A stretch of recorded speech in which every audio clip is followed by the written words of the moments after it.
How do you explain this? Most people agitating for radical social change on behalf of people of color are not themselves people of color.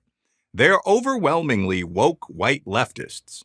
They use the genuine plight of poor minorities as a wedge, a lever by which to change the basic character of American society, a change that most people of color do not want.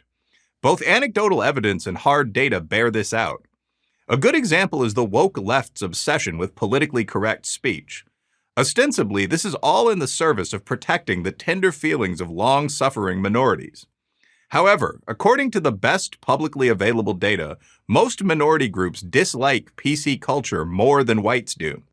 88% of Native Americans, 87% of Hispanics, 82% of Asian Americans, and 75% of blacks, versus 79% of whites, call political correctness a problem. According to multiple studies, only young, white, college-educated, liberal, and leftist women strongly support speech restrictions. A Pew poll about the use of the term Latinx, an attempt to remove gender from Latino and Latina, makes this point. Only a quarter of all Hispanics and 38% of Hispanic college graduates have even heard of the term. What's more, only 3% ever opt to use it. Many find it ridiculous. If anything, the pattern here is one of white leftists telling Hispanics to speak in a more woke fashion, and Hispanics refusing to comply. This turns out to be the rule, not the exception. Defunding the police, a left-wing cause celeb for much of 2020 and 2021, is another case in point.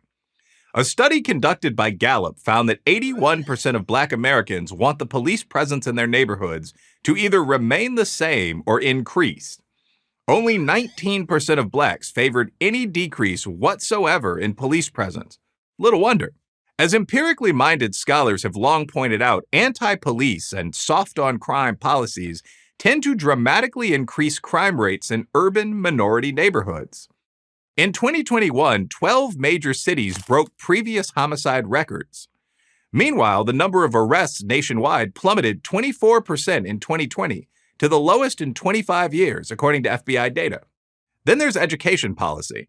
On charter schools labeled racist by many liberals and leftists, data show another significant split.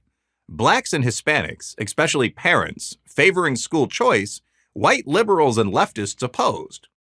According to recent data from Democrats for Education Reform, 58% of Black Democrats and 52% of Hispanic Democrats have a positive opinion of charter schools.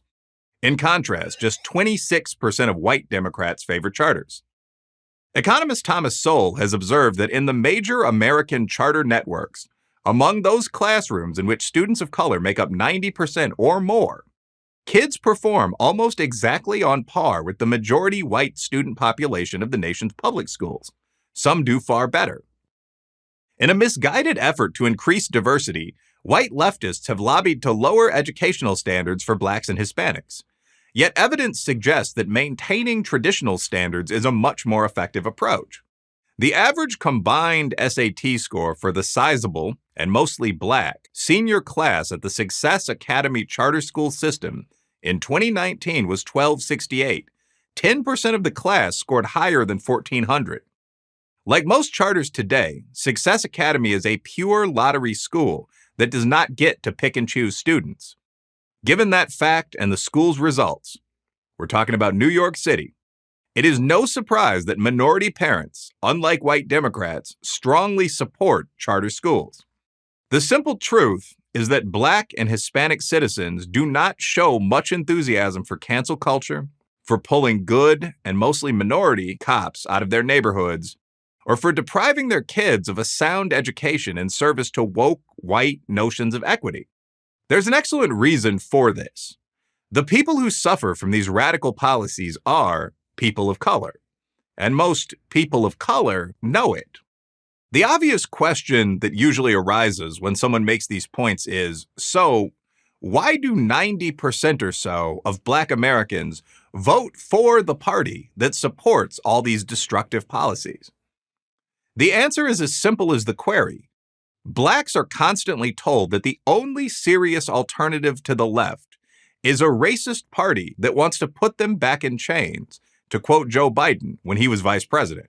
This pitch has been very successful. In short, it works. If it ever stops working, as I'm hardly the first to note, U.S. politics would change overnight.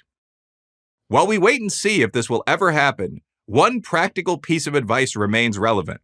If you want to know what individual members of any particular group happen to think, ask them, not those who claim to speak and act in their best interest. I'm Wilfred Riley, professor of political science at Kentucky State University for Prager University.